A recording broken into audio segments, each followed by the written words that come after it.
Oke, assalamualaikum warahmatullahi wabarakatuh. Selamat malam semuanya. Jadi kita masih berbicara tentang budidaya lele ya, khususnya pembesaran maupun pembibitan. Di sini saya akan membahas tentang pertanyaan teman-teman ya yang sering dipertanyakan, khususnya untuk pemula ataupun yang mau budidaya lele ya.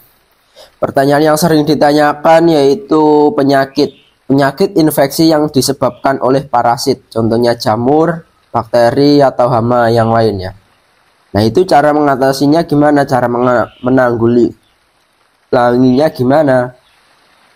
Kalau di sini kita pertama pergantian air, kemudian nanti kita kasih obat yaitu Introvlog yang dosis 25 itu ya, boleh ya. Jadi pemberian antibiotik.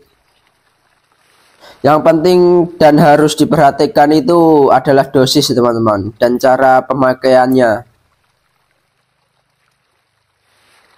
Nah, penyakit lele itu moncong putih, borok, parut kembung, dan bintik putih, bahkan kumis keriting itu disebabkan oleh bakteri.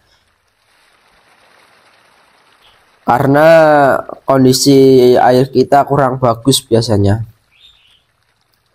Kalau di sini juga yang pertama menanggulinya, satu, persiapan kolam yang kosong, kemudian yang kolam terkena penyakit itu kita keringin airnya, kita pindah ya ikannya, lalu kita sortir yang terkena penyakit itu, contohnya kita sortirin satu-satu ya. Kalau bibit konsumsi juga seperti itu ya teman-teman. Jadi kita pindah kolam supaya apa? Supaya cepat proses penyembuhannya. Dan yang kedua, biasanya yang sering ditanyakan, berapa maksimal ideal tebar per meter perseginya. Biasanya kalau di sini per meter persegi itu diisi 150 teman-teman. Jadi ngitungnya 1 kali 1 kali 150. Jadi seperti itu teman-teman. Kita cuman ngitung lebar kolam sama panjang kolam, kemudian kita kalikan 150. Dan nanti itu ketemunya berapa ya itu teman-teman. Ya maksimalnya kali 200 itu teman-teman. Kemudian yang lain yang sering biasanya ditanyakan itu masalah pergantian air. Masalah pergantian air ini nanti berkaitan dengan yang tadi ya, timbulnya penyakit. Intinya timbulnya penyakit pada jamur itu berkaitan dengan pergantian air. Yang pertama, pergantian air itu wajib ya teman-teman. 2-3 hari itu wajib pergantian air. Ada yang bilang apa ya diganti airnya itu? Ya diganti ya teman-teman. Nomor 1 itu pergantian air yang sering kita teliti ya, yang sering kita alami. Gimana? Jadi pergantian air itu perlu banget bagi pembudidaya.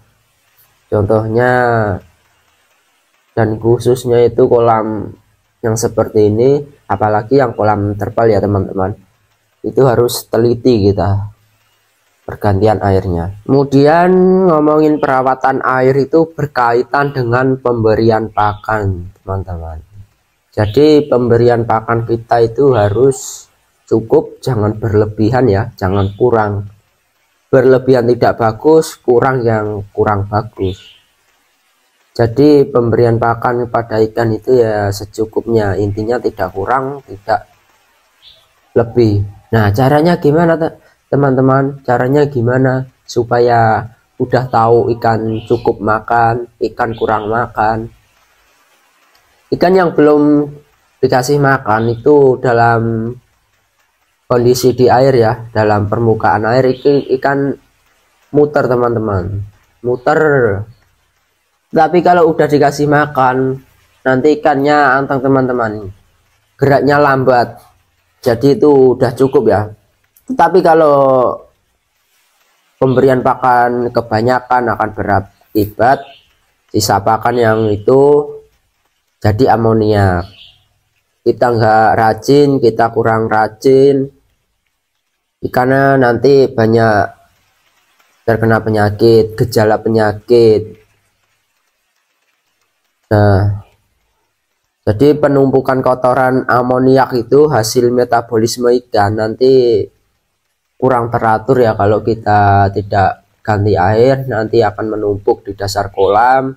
Nah, kalau sudah menumpuk kan akan berakibat nanti timbulnya gejala penyakit yang contohnya itu penyakit kuning, kembung, busuk badan, pucat, seperti itu teman-teman penyakitnya kalau kita kurang pergantian air.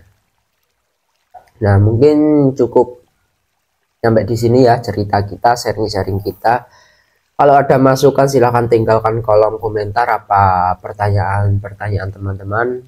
Nanti kita akan jawab sesuai yang dialami. Terima kasih.